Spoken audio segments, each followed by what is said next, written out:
Hey friends, if you wish to add and remove wireless display feature in Windows, then please watch this video. I will guide you through the procedure.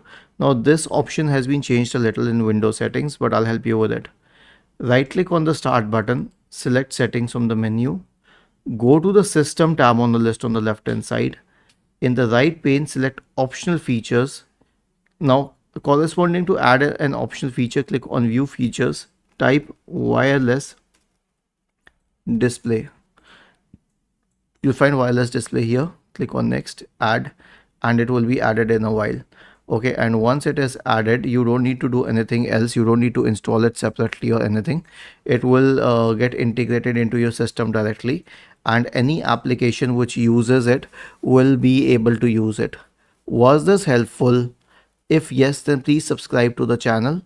If not, then let us know in the comment section of the video on how we could help you further. Thank you for watching this video and have a nice day.